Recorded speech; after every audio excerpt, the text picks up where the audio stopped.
Hello, আসসালামু আলাইকুম everyone. সকলে কেমন আছেন? এটা হচ্ছে 2026 সালের 24শে এপ্রিল। আজকে হচ্ছে শুক্রবার।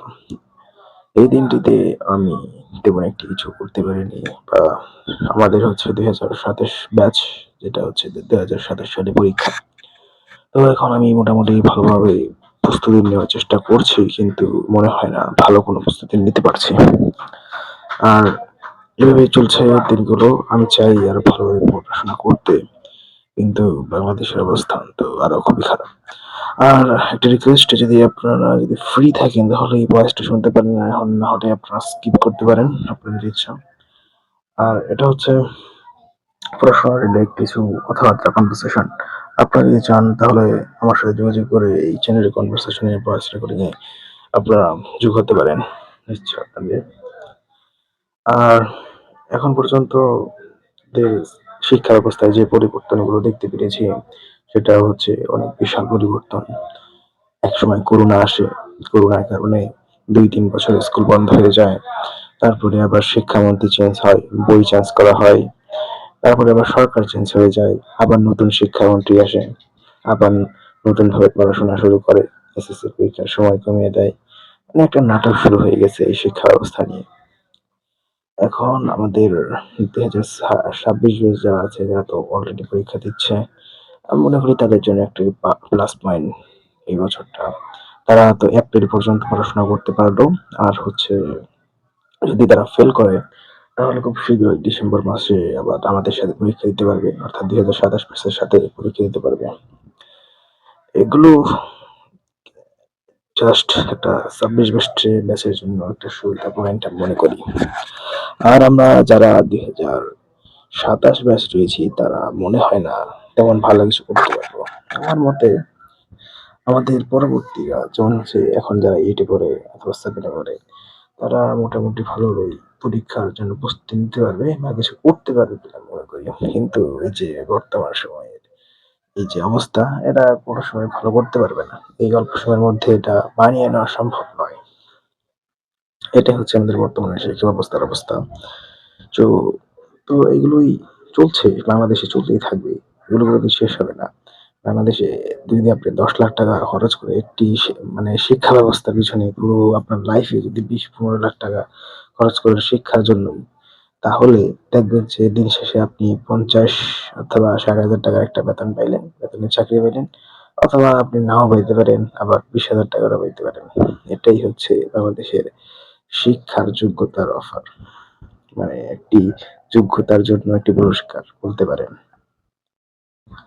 তো এখন বর্তমানে হচ্ছে কারেন্ট চলে গেছে, আমি শুয়ে আছি। আর হচ্ছে পড়াশোনা করতে এখন একটু ভালো লাগতেছে না। এখানে একটি চার্জার ফ্যান রয়েছে, যদিও আস্তে ঘুরতেছে, তেমন একটি ঘুরতে পারে না ফ্যানটা, তাও মোটামুটি ঘুরে।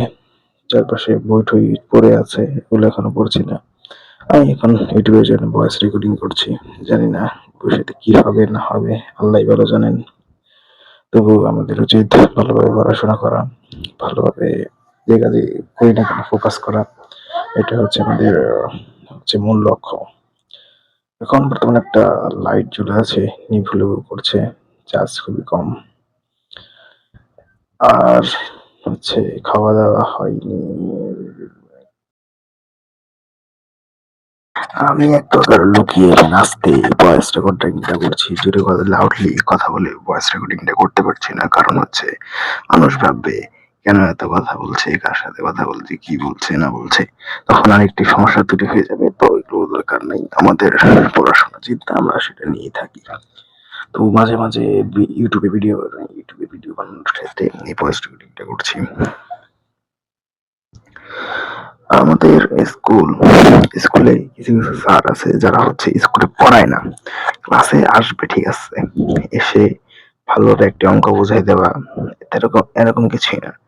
আমি গ্রামের স্কুলগুলোতে দেখছি, এগুলোতে মনে করেন যে প্রাইভেট পড়ার হার খুব কম। এরা হচ্ছে ক্লাসের ভিতরে সবকিছু বুঝাই দেওয়ার চেষ্টা করে।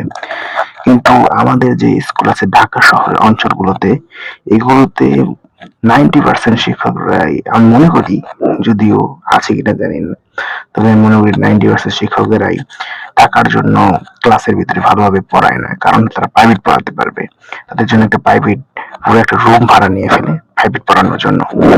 এটা হচ্ছে আমাদের বাংলাদেশের প্রেক্ষাপটের অবস্থা। যদিও এদেরকে নিয়ে কিছু বলাও যায় না। মানুষ মনে করে যত প্রাইভেট পড়বে ফলাফল তত ভালো শিখবে। এদের বিষয়ে একটু ভালোভাবে তাগিদ নেওয়া উচিত। আর এসব স্যারেরা ওই 1900 সালের দিকে পড়ে আছে। বর্তমান যুগে যে একটি আধুনিকায়ন, এই বিষয়ে তাদের জ্ঞান নেই। আর কি বলবো। আর হচ্ছে আমাদের শিক্ষা ব্যবস্থার বইগুলোর অবস্থা যে এত ভালো, এই 1900 সালে যে বই ছিল এখন সেই বই রেখে দিয়েছে। পড়ার মতোই আর আছে। মাঝে মাঝে কিছু একটা পরিবর্তন করেছে, এটাই। তো এখন কাটাচ্ছি আর কি। তো everyone good bye, take cares also right, and আমার জন্য দোয়া করবেন আমি যেন পরীক্ষায় ভালো ফলাফল করতে পারি অলসো। আর আই হোপ সবাই ভালো আছেন ইনশাল্লাহ। আমার চ্যানেলটিকে সাবস্ক্রাইব করবেন, ফলো, আর যারা টিকটক থেকে দেখছেন তারা অবশ্যই ফলো করবেন। ধন্যবাদ সকলকে।